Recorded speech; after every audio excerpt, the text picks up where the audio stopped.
I know I haven't done one of these in a while, but that's because I've been on another pathway. But today I'm really excited to be back with another one. So if you want to hang out and hear about music, but also how we're connecting it to disability awareness, stay tuned because I have an awesome message for you today. If you're new here, please consider subscribing to my YouTube channel with the red button right down here. It's completely free. Also, please turn on subtitles because I work very hard on them so that people can understand what I'm saying. But today I have Messi Noel, right? Yeah, Jesse Norell, that's correct. Yep.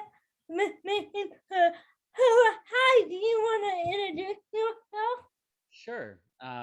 So, like I said, my name is Jesse. I live in the Minneapolis area in Minnesota, and I have lived in the Dominican Republic and Singapore, but this is home for me, Minnesota. I'm a musician, as you can see over here.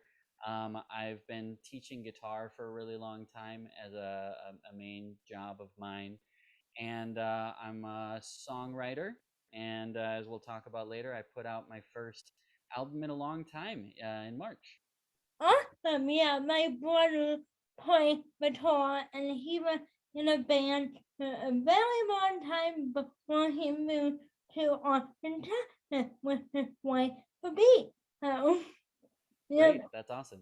Oh my husband, I know you're a dad to a daughter with Down syndrome. Do you want to explain your diagnosis? Many when it comes to finding out your daughter had Down syndrome, as well as how it how how her life is affected by it. Yes, thank you for that. So yeah, I didn't mention in when I was talking about myself. I didn't say anything about my family. I have a wife and two kids. My son Tyler is 8 years old, and my daughter Alyssa is 6. And Alyssa was born with Down syndrome, and we found out on the day she was born. So we had no idea from any of the scans. So it came as a surprise. We arrived at the hospital at 4:05, and 17 minutes later at 4:22 she was born. So that's really fast. And there were so many people in the room because my wife's doctor was not there yet. She was stuck in traffic because it happened so fast. They were just pulling people. Like, there was like janitors in the room, and there was just everybody they could Wow. get came in the room to try to make this delivery happen because it just happened all of a sudden. And so things finally calm down, and we're sort of taking a breath. My daughter Alyssa is on my wife for the first time, and she says, "Jesse, come over here." And she whispers to me, "Does it look like she has Down syndrome to you?" Now, anyone who has seen a baby who is a few minutes old, they look different than they're going to in a week or a month or 6 months or whatever. Mhm. And so I said, "Well, I'm not sure." And so we started asking the people in the room, "Do you think she has Down syndrome?" And nobody knew, and they all kind of looked at each other. And so later on, I went home to put my son Tyler to bed. Um, and at about 11 p.m., I got a call from my wife, Carrie, and she said, so there was another kid who needed an echo, which is like a heart scan. Mhm. And they said as long as they had the echo machine there, they put Alyssa in it as well, and they found a pretty serious heart defect. Right. And about half of kids with Down syndrome have heart defects. And so at the same time, we confirmed yes, she has Down syndrome, and she has a pretty serious heart problem, which you can imagine is a lot to take in all at once. You know, you were expecting a certain kind of day with your child being born, and it ended up being something quite a bit different with the diagnosis of Down syndrome and CHD, which is congenital heart disease. Mm-hmm. So we're going to talk about the album that I put about and how it's all about this. But I'll just say that the first song on the record is called What to Tell You, and it's all about that day. And it's kind of sad. It's kind of me just processing a lot of feelings about I expected the day to go one way, and I found out my daughter wasn't healthy. And I had a lot of feelings about that. And that song just kind of has this somber feeling to it. And I wrote it, and then I thought, well, this isn't the whole story because I wrote it a few years after she had gotten healthy. And I said, well, maybe people want to know the rest of the story and not just leave it as one somber song. And I put out a Kickstarter, and it was successful. People wanted to hear the rest of the story. And so that was sort of the beginnings of how this 12-song record came about. Yeah, and I was listening to it after I heard you on Happiness Down Syndrome Instagram, and I was thinking more. I'm an adult now. I'm 21, and I was adopted by my parents from the Ukraine after me, and they brought me home, and I wasn't diagnosed with cerebral palsy until the age of 2, but it got me thinking, and doctor said that apparently had told my parents that I wouldn't walk and I wouldn't talk. Wow. Yeah, they were very wrong about what they said because now I do both of those things. But your album got me thinking like how they felt on the day that they got their diagnosis because like they don't really talk about it, but I can tell by the accomplishments that I have made in my younger years and like now as an adult, like they're so impressed with what I'm doing, and like everyone I meet is like, there was a time where we thought like you wouldn't talk and you wouldn't walk, Mm. and then I kind of was able to also remake your album to the haunted that I went to as I got older because I think as you get older, your disability gets harder and not necessarily mentally or physically or the diagnosis itself, but more so like learning how to live with it, learning how to teach the world around you about it, and how to not get upset at people who don't understand it. Right. Yeah, Yeah. And you're doing great work with that, by the way. Thank you. thanks. Yeah, and let me just before we move to the next question, let me just Yeah, say that yes, it is it's really can be scary and unnerving at first. I got my daughter's diagnosis around 6 years ago. Sounds like your parents got yours what, 18, 20 years ago, something like that, I'm further horrible along. at math. Okay. Yeah.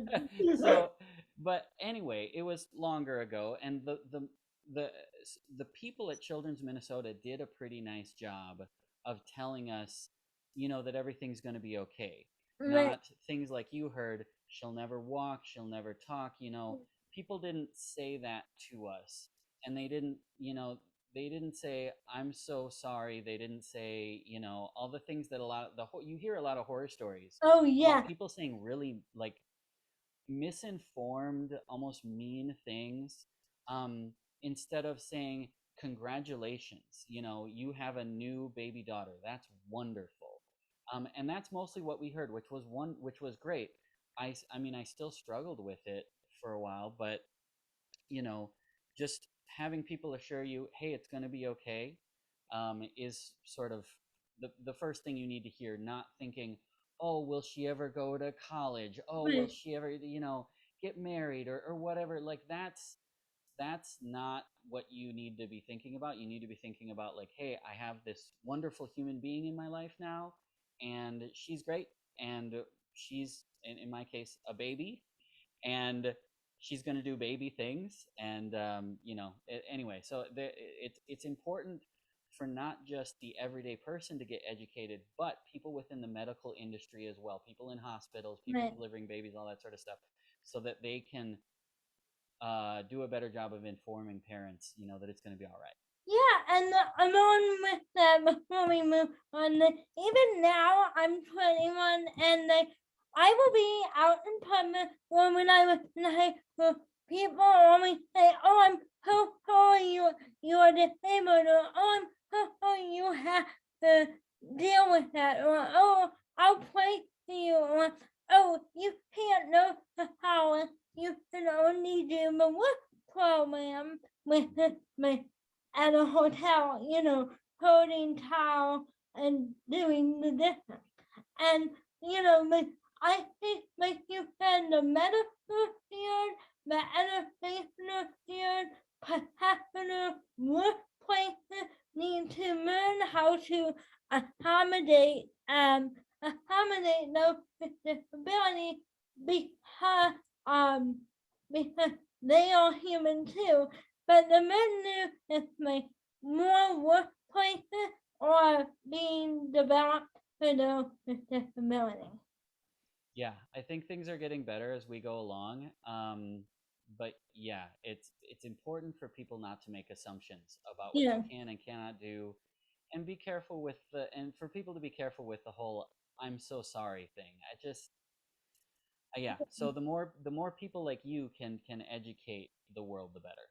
Yes, I mean, throughout the process, you turn to music to help you cope. And wrote about your experience with your daughter. Do you mind talking about the many writing your album, Aurora Borealis, and the impact it had on your ability to accept the diagnosis as well as find a community? Yeah. Thanks for that question. Mm-hmm. So the the Kickstarter launched in March of 2020, right? It was right before lockdown started, at the beginning stages of the pandemic. And so for me, I launched into making my first album in many, many years, and then everything shut down. And my kids were home from school all the time, and so that made recording it a little bit more difficult. But in terms of finding community, I had first of all, there were, all the, what was it, 120 some people support this project on Kickstarter, so that I had a little bit of a budget to work with. Mm-hmm. And then people started coming out of the woodwork, like my friend Steve Gould, who has played drums for Sarah Bareilles and Ben Rector and Corey Wong and all these famous people. He's a relatively famous drummer friend of mine, and he reached out to me and said, this project is really cool. Can I play drums on it for free? And I was like, Wow. yes, you can. That sounds great. Yeah. And then I had my best friend from college. We reconnected, and he played bass on it. I had some friends of mine from Singapore play violin and viola. I had a old friend of mine we used to have kind of a mentor relationship. He played keys on it, and that was a big community thing for me when I wasn't able to go out and everybody was separated. I had all these people saying, "We love what you're doing. Can we be a part of it?" And so that was a huge boost for me when, everybody was kind of feeling low. It was a hard time for the pandemic. I found that community. And in terms of, I, but I wrote it for the community, right? Like I wrote it for other people, sort of Right. what you're doing, to share my story. And I found that people connected to it like you did in sort of unexpected ways. People have told me about trauma that they've had that they haven't told anybody else. Sometimes people tell me, "I've never told anybody else this." But because you were so vulnerable telling your story and putting out this album, I wanted to tell you my story. And just finding community that way, and having people share their stories, it's been a wonderful experience, to be able to connect in that way. right. And did that help you get more involved with the disability community, or did you already have one developed in Minnesota? Uh, there was some developing in Minnesota, but for the most part, especially because of the pandemic, I've been able to connect with others online. Right, And so it just grew. Like you mentioned, I was on the Happiness is Down Syndrome podcast with Misty, right, and because I just started reaching out to people and telling them, hey, I did this thing and I think you would be interested in it. And I'd send them a pre release of the record, like before it came out, I'd be like, here it is. And some people get really enthusiastic on it. I've been done interviews like this, probably, I don't know, what, 20 times or something. And it's really cool. It's one of my favorite things to just get to connect with this community, talk to people, learn from them, and be able to share stories. definitely. Like I feel like when you like in your local area, and sometimes be hard to find people that match your disability or your family impact with the disability community, especially in the pandemic, which is why like I for many years I was like, oh I don't need it. I'll be fine trying to blend in Mm. with I hate this word, but with my able body, I'll be fine. Like, and then I didn't realize what I was missing until I literally had no human connection because my dad would force me to know we literally have a party disability awareness. Like, I would type that in to my Instagram or Facebook, Mm-hmm. and I was able to find this whole community and hey, my name is Anna. Here's what I do. Like, please check it out. Yes. And I love that, the internet can and social media can connect us in that way. I think a lot of people learned a lot about themselves during the pandemic. Like, Yes. oh, I thought I was introverted, but now that there's no people around, like I'm having a hard time. Yeah, So definitely. it was a really I think everybody learned a little bit about themselves I and think how to so cope. too. And then also have to deal with mental health Yep. too. I learned that too because I was really having a hard time with all my external support systems had to go away because I don't know where they've been. I don't want COVID because then I give it to my parents who are my two main primary caretakers, and so I kind of learned how to deal with my mental health, you know, and that Yeah. more. Uh, Yeah. let's see. What, what, what was your biggest takeaway from writing this album? Yeah, I think I sort of talked about this in the last question. I might have jumped ahead a little bit, but No just worries. that people have found themselves have people have been processing things by listening to this music. It had an unexpected effect where people that I didn't expect to relate to it really did and reached out to me and told me their stories and we're able to share different kinds of trauma and that sort of thing and different kinds of joy. And I'm sort of focused on the first half of the record. I should say that the first half is all about overcoming multiple heart surgeries because my daughter had two different heart surgeries, and that's really an emphasis on the first half of the album. And then there's sort of this, like, kind of intense section in the middle where, she sort of overcomes a lot of that and learns how to fight her own battles, and her body starts sort of standing up for itself.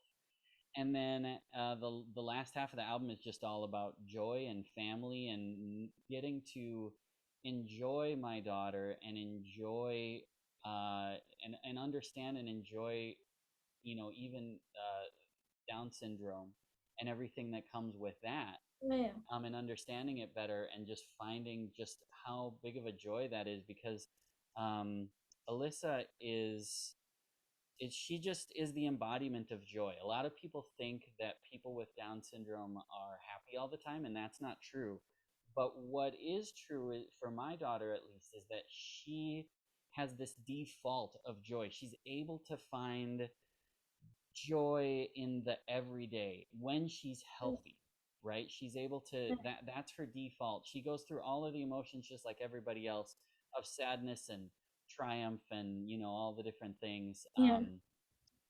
But yeah, so being able to know the fullness of her and share that with other people was a big takeaway and a big part of this whole Yeah. project. Yeah. I also find that amount of people that people with Down syndrome remember here have the back quality of life.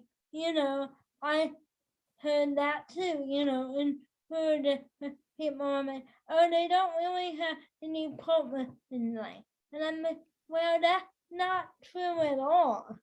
No, totally. Yeah. Where did you get that idea?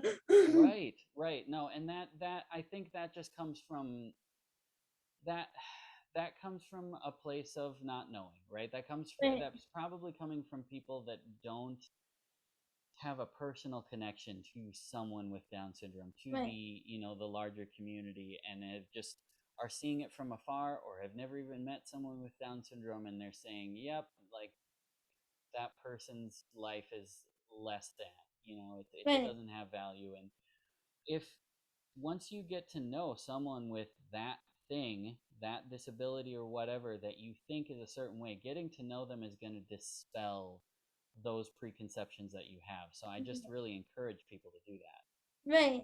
Definitely. I have a friend of mine who had autism who had a really hard time interacting with people, but you put a 2,000 putter in front of him, he'll do it in 1 minute. No way. Yeah, That's unbelievable. yeah. That's amazing. I don't know. I don't know how he does it, but wow.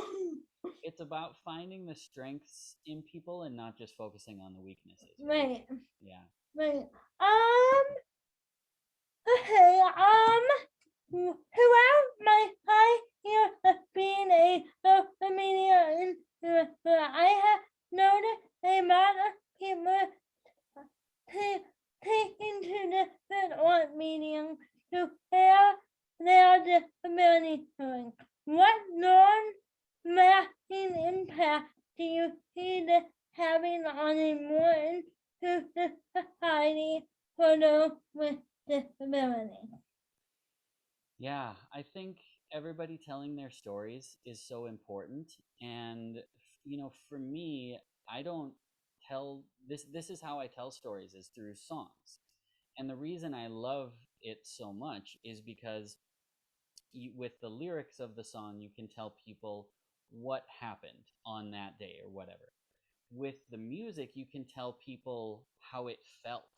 And so you've got this multi-dimensional storytelling that you can do, much like, if you read the script for a movie, it wouldn't have the same impact as seeing it on a big screen and having all of the sights and sounds and the dialogue and the whole thing. It creates a much more emotional, much more impactful means of storytelling. And so I think that that's important for people that have, artistic abilities of some kind, because it creates such a more interesting way of storytelling that has a lot of depth to it. And for people like your friend that you were just talking about with autism, my guess is that there are probably people with autism out there that are very good at a certain kind of art, Yeah, and that might not be able to express themselves in almost any other way, but then they make something and it shows the world, it helps tell their story in a way that maybe they couldn't say at all, right. via other, just via speaking or writing or whatever it is. And though, it just all comes back to telling our stories is so important, and learning from each other.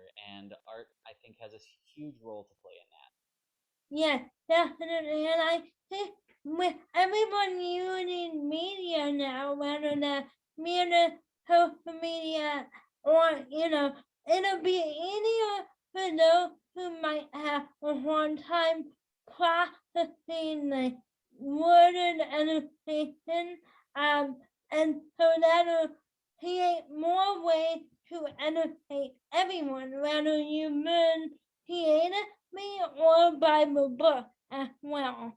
Because I think like some people learn really with create with art, and then others learn by reading and writing and all that. But like it's really hard to really tell people what you're trying to tell them in writing or verbally because it's hard to process. It's hard to believe the words that is coming out of especially an adult with a disability mouth. Yep, 100%. Yeah, so I think it'll create more opportunity for education as Yeah, well. that's so Um, important. Yeah. yeah. What is your biggest piece of advice for a newly diagnosed family or those who might want to tell their story via a media? Yeah, my wife always says this phrase. She says, "This is the best club you never knew you wanted to be a part of." And what you can find, we've been talking about just finding your community, and I think that can be really important. Finding belonging. The path of being a parent to someone with a disability or having disability might be more challenging in ways, but you can also find a great depth of community if you can find your people that are going through the same things, and you can really find a deep bond. And as far as people trying to tell their story and use art to tell their story, what I tried really hard to do was to tell the entirety of my story. I mentioned how there's sort of a dark half and a light half Right. to my this record I put out, Aorta Borealis. And I had some people kind of discourage me, like, can you just write the happy part? Because I don't know if people are ready for the dark part. And I said, well, it's all part of the story. And if you can understand the hard parts of heart surgery, of like near death experiences of my daughter, there's a part of the album where I talk about how her heart doctor called and said she's not eating anymore because her heart is too weak, and if we can't get her nourishment, she might have brain damage. Like, that's a hard thing for a parent to navigate, to negotiate. And if I just pretend that none of that ever happened, you don't understand the depth of the joy that I had when she got healthy, when I was able to enjoy Alyssa for everything that she is. So that's my encouragement to people, is just to tell your whole story. If you have feelings when you find out that you are, atypical, or when you find out your son or daughter is atypical, even if those feelings aren't 100% positive, tell people about them, because I bet other people have the same feelings. And And they that, do. I will tell you from my own personal experience that most of the time the people that you're trying to connect with, even if they seem happy, they will not have the same one that you do. yep, and it's so important to not try to hide, the parts of your journey that you might want to hide for whatever reason. And it's okay if you're not ready to tell them right away. But I think it's important for people to be honest with one another. I think that's really healthy. Yeah, definitely. Like being honest will also allow you to maintain in the community for people that are coming behind you. Yes, yes, Yeah. absolutely. And I hope that what you're doing, and with this record that I've made, that people behind us will be helped in some way, because I see that society is making steps forward, albeit slower than sometimes we would like. It's Yeah. important for us to pave the way as best we can. Right, definitely. So, hey, Sebastian, if you want to help his album, I will make it down below